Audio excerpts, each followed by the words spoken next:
문법이야. 문법이야. 집중해서 듣고 자는 거 아니야? 일어나.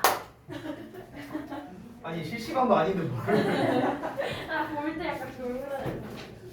자, 일단은 요 교재를 가지고 이제 어떻게 우리가 이제 서로 수업을 할 건지 그리고 숙제는 어떻게 해야 될 건지 이런 거를 좀 이제 말씀을 드리도록 하겠습니다. 일단 처음에 컨텐츠 부분을 펴주세요. 컨텐츠 여기 컨텐츠. 네. 아, 여기 있다. 떴어요. 네.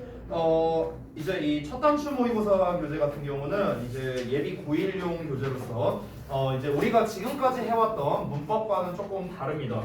우리가 이제 지금까지 해왔던 문법은 대체적으로 이제 문법별로 이제 챕터가 좀 이렇게 나눠져 있었죠, 그렇죠? 근데 이제 이 우리가 지금부터 배우고자 하는 거는 문법이라기보다는 어법에 가까워요. 어법. 그래서 어법과 문법의 차이가 무엇인가 이거를 좀 말씀드리겠습니다. 문법이라는 거는 말 그대로 우리가 지금까지 배워왔던 그런 이제 형식상에 관련된 것들이 이제 문법이라고 하고요.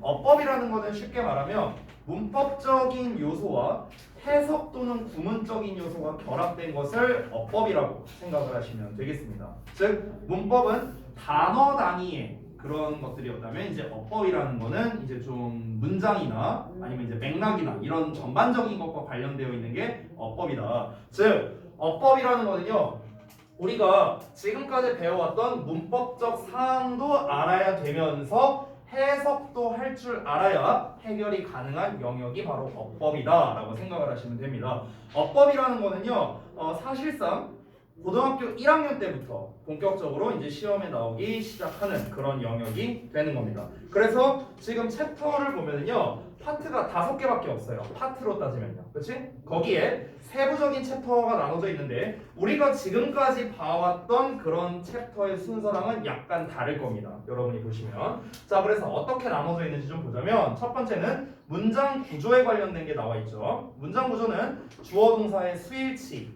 태, 도치와 어순에 관련된 거, 이게 전부 다 문장 구조, 즉 오형식과 직접적으로 관련이 있는 그런 녀석들이 되는 거예요. 우리가 보통 도치와 어순과 관련된 거는 우리 문법책 기준으로는 거의 후반부에 나왔었잖아, 그렇지? 근데 초반부터 이렇게 등장하고 있고, 두 번째는 준동사 파트야. 동사와 준동사, 부정사, 동명사, 분사 이런 식으로 나눠져 있는 파트고요. 그 다음에 세 번째는 연결사라고 해갖고 우리가 관계사, 접속사 또는 병렬구조 이런 것들에 대해서 이렇게 나와 있다. 자, 네 번째는 품사와 비교에 관련된 것. 그래서 첫 번째는 명사와 대명사, 형용사와 부사, 비교 이렇게 세 가지로 나뉘어져 있고요. 마지막 다섯 번째로는 동사에 관련된 것들, 시제, 조동사, 가정법 이렇게 정리가 되어 있습니다. 됐죠? 자, 그래서 제가 일단 첫 시간에는 조금 이제 소개를 이제 해줄 게 있는데 사실 여기 8쪽부터 뭐 이제 뒤에 뭐가 쭉쭉쭉 나와 있어요. 내용이 뭐 문법은 왜 필요하냐, 뭐 어쩌고 저쩌고 뭐 이런 거 나와 있는데 뭐 이런 거는 그냥 이제 가볍게 보시면 될 것 같고요. 그 다음에 이제 12, 13쪽을 보시면은 이제 뭐 유형 보기 해갖고 이렇게 나와 있어요. 출제 경향 분석도 나와 있고요. 자, 이거를 좀 잠깐만 먼저 말씀을 드리면 12쪽에 사실상 우리 이제 그 고등부에서의 어법 문제는 이렇게 시험이 나옵니다. 고등부에서의 어법 문제는 둘 중 하나예요.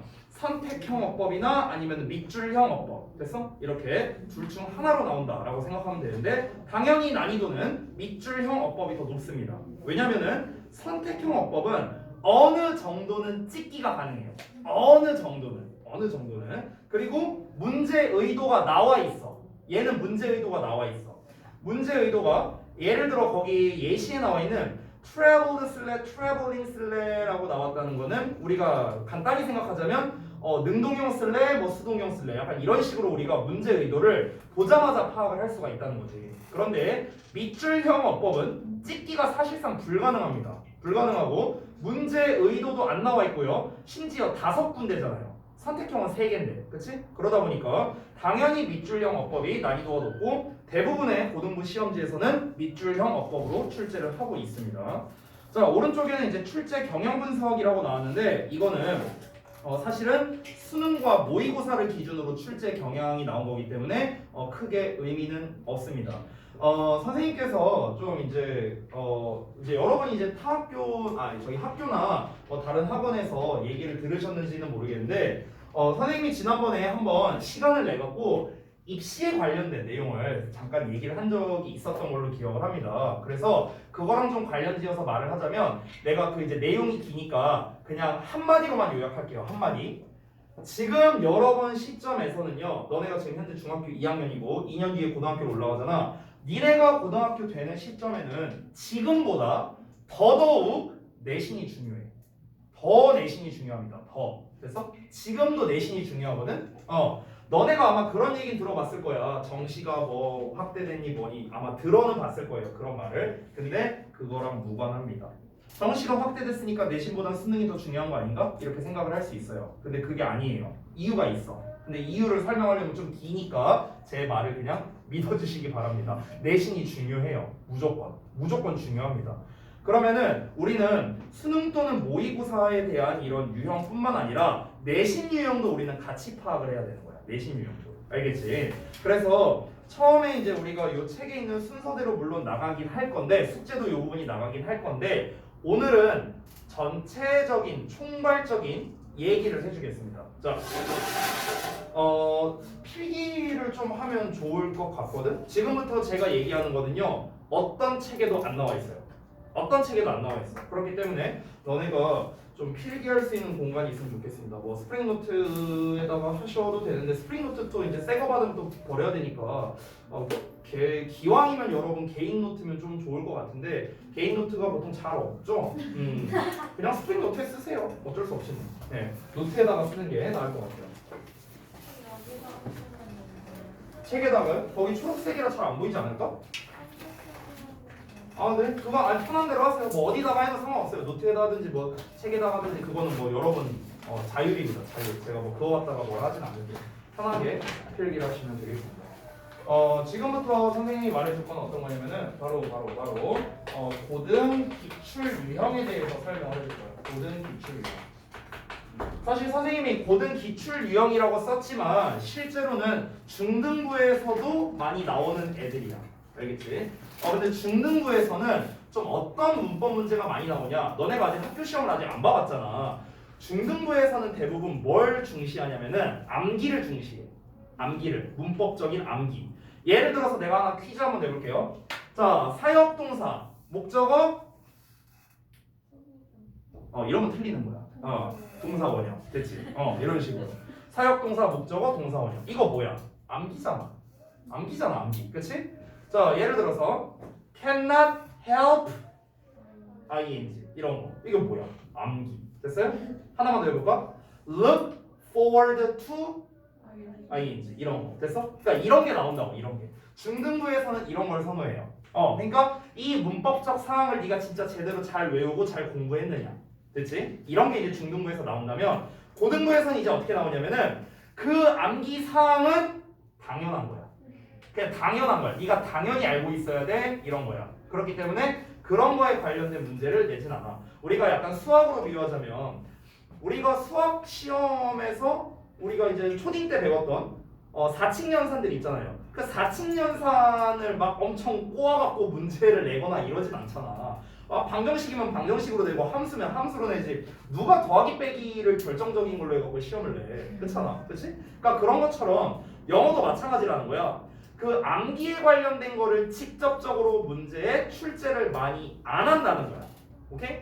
암기 문제를 고등부에서 낸다는 거는요 거의 하나밖에 없어. 어떤 거냐면 애들이 외우기 어려워하는 것. 그래서 애들이 외울 때 좀 헷갈려하는 것들 있잖아. 헷갈려하는 거. 그런 걸로는 간혹가다 돼. 그런 걸로는 말 그대로 이제 헷갈리라고 그렇게 문제를 내는 거야. 근데 다시 한번 말하지만 중등부는 문법이 좀 암기 위주. 그리고 고등부는 암기한 걸 바탕으로 네가 어떻게 해결할래 이런 쪽으로 내는 거야. 그래서 보통 대부분의 학원들이 이제 중등부 내신 대비를 할 때 어떻게 하냐면은 그냥 본문 같은 거 나오잖아. 그냥 다 암기시켜 버리는 거야. 그래서 다 암기를 시키는 거야. 그럼 암기하면은 점수 몇 점 나오냐? 90점은 나와요. 보통. 그렇게 나오거든. 그럼 A 등급 받을 수 있어. 계속 이제 2, 3학년 때 계속. 물론 안 먹히는 학교도 있습니다. 오마신일 발사는 잘 안 먹힙니다. 자, 근데 잘은 안 먹히는데 그래도 외우면은 80은 나와요. 오마신이 발산에서도요. 그래도. 근데 이렇게 되면 문제가 하나 있다. 지금 요 우리 일산 서부 지역에 어떤 문제가 있냐면은 대부분 다른 지역도 마찬가지지만 중등부와 고등부의 이 영어 그 난이도 갭이 굉장히 커요. 굉장히 커. 그러니까 우리가 이제 보통 여기에서 좀 어렵다고 평가받는 학교가 오마중이나 발산중이나 정발중이나 뭐 이런 학교들이 이제 좀 어렵다고 이제 평가를 받고 있는데, 근데 그 학교에서 중3에서 제일 어려운 시험이 나왔다고 쳐봐. 그래도 그 시험과 고등학교 시험에, 고1 때 시험에 이 격차가 굉장히 심하다는 거예요. 그만큼 차이가 많이 난다는 거예요. 약간 비유를 하자면 그 니네가 초등학교에서 중학교 올라왔을 때도 영어가 굉장히 어려워지지 않았어요? 초반에? 아니요? 아니면 내가 할 말이 없네. 니네는 원래 잘했으니까. 네, 생각해보니까 또 우리 이제 혜원이 제외하고 이제 우리 고인물들은 또 생각해보니까 또 초육 때부터 다녔으니까 뭐 그럴 수도 있는데, 대부분 초등에서 중등으로 올라갈 때 난이도가 좀 많이 점프하거든요. 과목에 상관없이. 특히 영어 수학이나 이런 거에 그렇죠. 중등에서 고등으로 갈 땐 그게 훨씬 더 심해져요. 훨씬 더.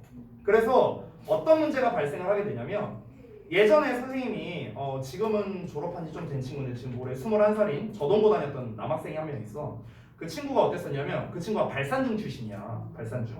그 친구가 발산중에서 몇 점 나왔었냐면은 80점 중반대 정도 나왔어요. 점수가 나쁘지 않죠? 80 중반이니까. 근데 이 친구가 저동고 가서 몇 등급 나왔냐? 평균 5등급이었어요. 평균 5등급. 3년 평균 말하는 거야. 3년 평균. 제일 잘 본 게 3등급이었던 것 같아요. 제일 잘 본 게 3년 동안. 그러니까 물론 이제 저동고가 시험이 어려운 것도 있겠지만, 그 친구가 왜 그렇게 점수가 팍 떨어지게 된 거냐면은 이유는 간단해. 그 친구는 발산중에서 계속 암기만 한 거야. 그냥 본문 그냥 통암기하고 다 암기하고 그냥 다 암기만 한 거야. 암기만. 근데 본인이 학습하던 방식은 뭐야? 암기밖에 없어. 심지어 학원에서도 그렇게 시킨 거야. 그 중학교 때 다른 학원 다녔었거든. 고2인가 고1 때부터 우리 학원 다녔었어. 아무튼간 그러다 보니까 이 친구는 해왔던 공부 방식이 암기밖에 없어. 그러니까 고등학교 때도 어떻게? 암기밖에 안 하는 거야. 암기밖에. 자기가 방법을 모르니까 영어를 어떻게 공부해야 될지. 그러니까 무슨 문제가 벌어지냐? 일단 암기할 게 너무 많아요. 너무 많아. 중학교 3학년 기준으로 시험 범위를 말해줄게. 보통 발산이랑 오마가 시험 범위가 많은 편이거든. 시험 범위가 어느 정도냐? 교과서 3개 과에다가 외부 지문 6개 정도입니다. 이게 보통 시험 범위예요. 고1 때 시험 범위는 어떠냐면요, 방금 내가 말한 거에 최소로 잡을게요. 6배예요. 6배. 6배. 최소로 잡은 거야 이게. 6배. 고1 때 6배야. 고1에서 고2 올라가죠. 고1에서 고2 올라가면은 2배 차이예요. 2배 차이. 고2에서 고3 올라가죠. 4배 차이예요. 이래요. 평균을 말씀드린 거야. 평균적으로. 근데 그걸 어떻게 외워? 그냥 고3 기준으로 말하면은 그 EBS 수능 특강이라는 이제 교재가 있어요. 고3용 교재. 그 수능 특강이 이제 시험이 이제 몇 지문이 나오냐면요, 평균입니다. 80지문 나와요. 시험 범위가 80지문이야. 80지문. 모의고사 80지문이 시험이라고. 그걸 어떻게 외울 거야? 80지문이면요, 여러분 거의 이 책 한 권 될걸요? 이 책 한 권 될 거야. 이거 한 권 외울 수 있어요? 너네? 어떻게 외워 이거를? 말이 안 되잖아. 그러니까 그 친구는 사실 좀 안타깝지만 시험을 잘 볼 수가 없는 거야. 그리고 설령 다 외웠다 치더라도 점수가 안 나와요. 왜? 바꿔서 시험 내니까. 오케이? 그러니까 우리가 중학교 때 단순하게 암기만 해왔던 방식으로는 고등학교 때 절대 좋은 성과가 나올 수 없다는 거예요. 절대로. 아마 본문 이런 거 다 외우면은 운 좋으면 한 50점 나오겠다. 운 좋으면 그 정도 아마 나올 거야. 그러니까 그만큼 우리가 암기만으로 접근을 해서는 안 된다라는 겁니다. 암기도 필요해. 당연히 단어 외워야 되고 수거 외워야 되고 뭐 이제 각종 어법 개념 외워야 되고, 그러니까 암기도 당연히 필요한데 암기만 해서는 안 된다는 거예요. 아시겠죠? 이거는 너네한테도 당연히 예외 사항이 아닙니다. 너네도 너네가 당장의 중등부 시험을 위해서라면은 암기하는 게 맞아. 일부는 암기를 시킬 거야. 이번 기말고사 대비를 할 때. 하지만 무식하게 막 본문 다 외우고 이런 거는 절대로 시키지 않을 겁니다. 여러분이 만약에 공부할 여유가 있다면은 그렇게 해도 돼. 근데 여기에서 여유 있는 사람이 얼마나 있겠어. 그렇지? 그러니까 우리는 생각을 하자는 거야. 생각을. 알겠죠? 그래서 지금부터 내가 이제 얘기가 좀 길어졌는데 고등 기출 유형에 대해서 선생님이 설명을 해주겠습니다. 첫 번째. 선생님이 순서대로 쓸 거야. 순서대로. 이 순서가 어떤 걸 의미하는 거냐면 가장 많이 나오는 순서라고 생각하면 돼. 첫 번째는 동사 관련이야. 동사 관련어입니다. 참고로 지금부터 쓰는 거는 선생님이 고등학교 2학년 최상위반에서 설명하는 내용들이에요. 고2 최상위반. 고2에서 1, 2등급 나오는 반 있어요. 그 반에서 설명하는 내용입니다. 근데 안 쫄아도 돼. 너네 이해할 수 있어. 난 너네를 믿어. 여기서 이제 또 금민지 있었으면 또 뭔 말 했을 것 같은데 없으니까 생각할게. 자, 두 번째 할게. 두 번째는 절 관련 어법이야. 절 관련 어법. 너네가 만약에 이 고등기출 유형 내가 설명해 주는 거를 다 만약에 이해하고 써먹을 수 있잖아. 그러면은 내가 솔직히 말할게. 문법 공부 안 해도 돼. 진짜 안 해도 돼. 왜냐? 나도 이렇게 풀어. 나도. 지금의 나도. 세 번째 쌤이 그냥 기타로 볼게요. 기타. 근데 기타라고만 하면은 이제 너무 성의 없죠. 여기에서 조금 더 구체적인 걸 써보겠습니다. 그럼 기타에는 이제 어떤 종류가 있는가? 첫 번째 대명사. 두 번째 대동사. 세 번째 병렬 구조. 네 번째 형용사 대 부사. 다섯 번째 비교. 그 다음에 하나만 더 쓰자면은 특수구문. 이렇게 되겠습니다. 됐어? 응? 병렬 구조예요. 병렬 구조. 자, 됐죠? 이게 바로 고등 기출 유형입니다. 고등 기출 유형. 자, 선생님이 일단은 오늘 이 세 개를 다 설명할 수는 없어요. 다 설명할 수는 없고요. 가장 빈출도가 높은 이 동사 관련 어법에 대해서만 선생님이 좀 설명을 해주겠습니다.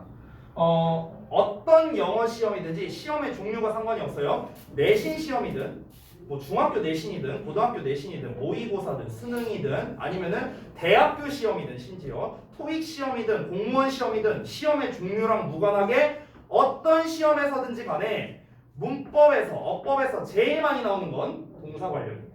어떤 시험이든 종류가 상관이 없습니다. 이유가 있어요. 그 이유를 말해줄게. 자, 일단 동사 관련 어법이 뭐냐? 여기다가 쌤이 다시 한번 써볼게. 동사 관련 어법. 동사 관련 어법이라는 게 뭐냐면은 동사랑 준동사에 관련된 어법을 우리가 동사 관련 어법이라고 하거든. 동사와 준동사에 관련된 거. 준동사는 아까 우리 챕터에서도 봤지만 투부정사, 동명사, 분사 이 세 가지를 묶은 걸 우리가 준동사라고 부르지. 그래서 이런 거 이렇게 동사 같이 생긴 애들 싹 다를 그냥 동사 관련 어법이라고 그냥 내가 묶어버린 거야. 그렇지? 자, 왜 얘가 빈출도가 높은지 내가 설명을 해줄게. 여기 대치형문법 교재가 있는데 대치형문법 교재에 선생님이 잠깐만 챕터를 좀 확인을 할게요. 챕터가 1부터 몇 가지 있었냐면은 챕터 18까지 있었거든. 그럼 챕터 1부터 챕터 18까지 선생님이 한 번씩 한번 쭉 읽어볼게요. 챕터 제목을요. 문장의 구조, 오형식, 수일치, 수동태, 문장의 종류, 시제, 조동사, 명사, 투부정사, 동명사, 분사, 형용사와 부사, 비교, 접속사, 관계사, 가정법, 도치, 화법 이렇게 나와 있거든. 자, 지금 총 18개를 읽었는데 여기 18개 중에 동사 관련된 게 몇 개인지 내가 말을 해줄게요. 문장의 구조, 오형식, 수일치, 수동태, 문장의 종류, 시제, 조동사, 부정사, 동명사, 분사 10개 나왔어요 지금까지. 그 다음에 없습니다. 18개 챕터 중에 10개가 이거예요. 지금 우리 이 책 기준으로 18개 중에 10개가 동사 관련 어법이야.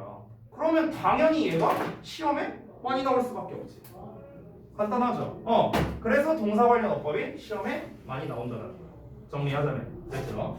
자, 그러면은 이 동사 관련 어법이 이제 중요하다는 건 여러분에게도 전달이 됐을 것 같습니다. 그러면 이 녀석의 풀이법을 알려줄게요. 어떻게 풀어야 되는가? 이 풀이법을 여러분이 제대로 이해하고 알고 써먹을 수 있다면요, 모든 동사 관련 어법을 다 풀 수 있습니다. 모든 동사 관련 어법을. 자, 그래서 풀이 과정을 보여드릴게요. 첫 번째. 자, 어떻게 하는 거냐면, 예를 들어서 내가 여러분한테 한번 먼저 물어볼게. 얘들아, 만약에 made라고 딱 나오고 밑줄이 딱 쳐져 있어. 어법상 맞냐 틀리냐 이런 문제가 나왔다고 쳐볼게. 그러면 너네는 제일 먼저 뭘 확인할 거야? 아무거나 뭐 괜찮아요. 의견을 한번 줘보세요. 제일 먼저 뭘 확인할 거야? 시제? 또 뭐 시제를 확인한다. 또 다른 의견 있으신 분? 없어? 4명 다 시제부터 확인할 거야 그러면? 어떤 거? 주어를 확인한다. 오케이. 또 다른 의견 없어요? 없어? 혜원이는? 혜원이도 시제? 은총이도 시제? 동주도 시제? 그래요? 알겠습니다. 자, 제일 먼저 확인해야 될 게 뭔지 말씀드릴게요. 동사처럼 생긴 애 있잖아. made든 to make든 뭐 have made든 뭐든 다 상관없어요. 그냥 동사처럼 생긴 애가 나오면 제일 먼저 여러분이 확인해야 되는 거는 여기가 동사 자리가 맞는가 아닌가 이거부터 확인하는 거예요. 무조건 이거부터 확인해. 여기 동사 자리 맞아? 이거부터 보는 거라고. 됐어? 만약에 얘들아 to make라는 애가 나왔어. 여기 밑줄이 딱 쳐져 있어. 근데 확인을 해보니까 여기가 동사 자리야. 그럼 이게 어법상 맞아 틀린 거잖아. 됐어? 그러니까 일단 시작은 뭘로 해야 되는 거냐면 동사 자리가 맞는지 아닌지부터 시작을 하는 거야. 이해됐지? 그럼 여기서 이제 방법이 필요할 텐데 선생님 여기가 동사 자리인지 아닌지 우리가 어떻게 알아요? 어떻게 알 수 있을까? 어떻게 구분을 하지? 동사 자리가 맞는지 아닌지 우리가 어떻게 확인해? 한마디로 말하면 어떤 거? 해석? 안타깝게도 해석은 한계가 있어요. 해석만으로는 한계가 있어. 바로 뭐냐? 구문 분석입니다. 플러스 해석이. 됐어요? 해석만으로는 한계가 있어. 왜냐면 아까 우리가 made를 봤을 때 made가 만들었다인지 만들어진 건지 그거는 구문 분석을 안 하면 사실 모르죠. PP인지 과거형 동사인지. 그렇지? 자, 그래서 동사 자리가 일단 맞나 아닌가를 먼저 확인합니다. 뭘 통해서? 구문 분석과 해석을 통해서요. 그렇죠? 자, 그러면은 이제 우리가 확인을 했어. 그럼 둘 중에 하나가 나오겠네? 동사 자리가 맞거나 동사 자리가 아니거나 둘 중 하나일 거 아니야. 그렇지? 자, 그거에 따라 달라집니다. 그래서 두 번째. 자, 만약에 동사 자리가 여기가 맞아. 내가 해보니까 구문 분석이랑 해보니까 동사 자리가 맞아. 그러면 우리가 뭘 확인해야 될까? 그 다음에 확인하는 게 바로 아까 여러분이 의견 주셨던 시제를 확인하는 겁니다. 또 수를 확인하는 겁니다. 수일치. 그리고 마지막으로 태를 확인하는 거예요. 시제일치, 수일치, 태. 그래서 요 세 가지를 확인하는 겁니다. 여기까지만 되면은 보통 고1 문제는 해결이 되는데요. 고2 한 2학기쯤 되면 여기까지만으로도 해결이 종종 안 되는 애들이 있어. 그래서 그때 더 다음 단계는 뭐가 되는 거냐면 여기 조금 어려운 단계인데 바로 자동사와 타동사 구분이 되는 겁니다. 자동사, 타동사 구분. 근데 자타동사 구분은 좀 난이도가 높아요. 이거는 사실 암기의 영역이 좀 더 크거든요. 그래서 자 그러면은 이어서 가볼게. 일단 좀 부연 설명을 하자면 아까 made에 밑줄이 쳐져 있었잖아. 자 얘가 만약에 확인해보니까 동사 자리였어. 그럼 이제 우리가 뭘 확인한다? 첫 번째 시제를 확인해보는 거야. 얘가 진짜 과거형인가? 현재 아닌가? 대과거는 아닌가? 현재 완료는 아닌가? 오케이? 각종 시제를 신경 써야 된다는 거야. 그럼 선생님 그 시제가 뭐 어떤 시제를 써야 되는지 우리가 어떻게 알아요? 그 점에서 바로 우리가 여태까지 배웠던 지식이 필요한 거야. 됐어? 그러니까 우리가 중등부 때 배웠던 거는 베이스고 당연히 알아야 된다라고 내가 아까 얘기했었지. 그치? 그 당연히 알고 있는 거를 이제 여기서 써먹는 거야. 여기에서. 알겠어? 여기다가 왜 현재 완료를 써야 돼? 여기다가 왜 과거를 써야 돼? 그거는 언제 배웠어? 우리가 중등 과정에서 배운 것들이라고. 중등 과정에서. 알겠지? 자, 수일치. 얘가 수일치가 뭐 단수형이야? 복수형이야? 이거는 아까 다현이가 말했던 주어를 확인하는 거겠지. 그래서 태, 능동태야 수동태야. 그럼 여기다가 능동태 써야 돼? 수동태 써야 돼? 이것도 어떻게 구분한다? 우리가 기존에 배웠던 거. 됐어? 그러니까 이제 세밀하게 들어가면은 우리가 배웠던 걸로 가게 되는 거예요. 여러분이 제가 잠깐 하나 말씀드리면 우리 지난번에 어법 종합평가 봤잖아요. 근데 이 어법 종합평가에서 물론 이제 모두 고르시오도 많고 했지만 내가 솔직히 진짜 냉정하게 말할게. 만약에 내가 저 어법 종합평가와 같은 형식으로 단원평가로 문제를 냈다고 한번 쳐볼게. 단원평가. 내가 단원평가로 문제를 냈다면 여러분의 결과가 이번 거보단 나았을 거야. 내 생각에는. 여러분이 각자 받은 점수가 있잖아. 단원 평가로 냈다라면은 이번에 받은 점수보다 최소 10점은 더 받았을 거야. 최소. 쌤은 그렇게 생각해. 왜? 예를 들어 내가 만약에 야 다음 시간에 화법 시험 볼 거니까 준비해 와 라고 했어. 그럼 너네는 이미 어디가 시험인지를 알고 있잖아. 시험 범위를. 그럼 너네 뭐만 준비하면 돼? 화법만 준비하면 되는 거야. 화법만. 그렇지? 중등부 때도 마찬가지야. 중등부 때 보면은 얘네가 지금 교과서 진도를 나가고 있으니까 알 수도 있는데 각 과마다 목표 문법이 있거든. 각 과별로 뭐 예를 들어 무슨 주격 관계대명사 무슨 비교 구문 막 하면서 이렇게 막 목표 문법들이 있어. 근데 얘들아 안타깝게도 고등부 때는 그런 게 없어. 그냥 무조건 어법 시험은 전범이야. 전범이. 무조건 전범위로 낸다는 거야. 전범위로. 됐어? 근데 전범위라고 해서 진짜 여기에 있는 게 다 나오는 게 아니야. 다 나오는 게 아니고 자주 나오는 게 있어. 그 자주 나오는 게 이런 애들이라는 거야. 됐어? 그러니까 우리는 어떤 시각을 가져야 되냐? 지금까지 여러분이 문법을 배워왔던 거랑은 다른 시각을 가져야 돼. 여러분이 이제 가져야 하는 시각은 어떤 거냐면 전범위적으로 니네가 생각할 줄 알아야 된다는 거야. 투부정사 배우니까 이건 투부정사가 정답이겠지 이런 게 아니라고. 이렇게 하면 이제 망하는 거야.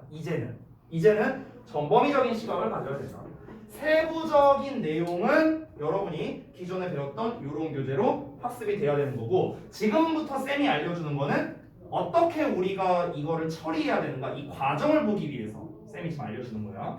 자 다시 돌아가서 세 번째로 갈게. 자 그러면은 이번에는 동사 자리가 아니야. 구문 분석을 해봤더니 동사 자리가 아니야. 그럼 이제 우리가 뭘 신경 써야 되는가? 동사 자리가 아니라면 우리가 당연히 동사를 못 쓸 거 아니야. 그럼 뭘 써야 돼? 동사가 아니라 뭘 써야 돼? 너무 어려운가? 답이 나와 있는데? 준동사를 써야 돼. 준동사. 됐어? 동사 자리가 아니면 준동사를 써야지. 그럼 이제 준동사의 종류가 뭐뭐 있었어? 다시 한번. 부정사, 동명사, 분사가 있었잖아. 그치? 그럼 여기에서 또 우리의 세부적인 그런 어법적 지식이 필요한 거야. 어떤 거? 여기다가 그럼 우리가 어느 준동사를 사용해야 돼? 라는 쪽으로 접근을 해야 돼. 어느 준동사. 그럼 어느 준동사를 사용할지는 우리가 어떻게 결정해요? 그거는 일단 구문 분석이야. 또 구문 분석이야. 왜 그러냐면은 내가 구문 분석을 이렇게 막 해봤는데 made가 나왔는데 이 made가 동사 자리가 아니었어. 근데 구문 분석을 해보니까 이 덩어리가 앞에 나와 있는 명사를 수식하더라고. 그럼 얘는 뭐라는 소리야? 형용사라는 소리잖아. 그렇지? 그럼 형용사라는 소리니까 일단 뭐는 안 돼? 동명사는 안 되잖아. 동명사는 명사니까. 됐어? 그리고 생긴 거 자체가 뭐야? made니까. 얘가 과거형 동사가 아니라는 거는 과거 분사일 가능성이 있다는 거잖아. 그렇지? 그럼 이제 여기에 made는 분사일 테니까 분사 쪽으로 내가 신경을 써야겠구나. 이제 다음 단계로 그렇게 넘어가는 거라고. 뭔 말인지 이해돼요? 자, 그럼 어떤 준동사를 사용할지를 먼저 어느 준동사 이 말을 빼먹었네. 어느 준동사를 사용할지 이거를 이제 결정해야 되는 거야. 어느 준동사를 사용해야 될지. 알겠지? 자, 여기까지가 해결이 됐어. 그러면 이제 그 다음 단계는 뭐야? 마찬가지로 또 태를 신경 써야 돼. 태. 수일치는 없지. 얘네들은 수일치 필요 없지. 시제도 신경을 쓰긴 합니다. 그래서 태가 제일 많이 나오고 그 다음이 시제야. 됐어? 얘도 똑같아. 얘도 한 단계 더 나아가면은 또 자타동사 구문으로 넘어가게 돼. 이런 과정으로 가는 거야. 이게 끝이야. 이게 동사 관련 어법 풀이법 끝이에요. 되게 간단하죠. 그렇죠? 이 과정은 되게 간단하거든. 근데 니네가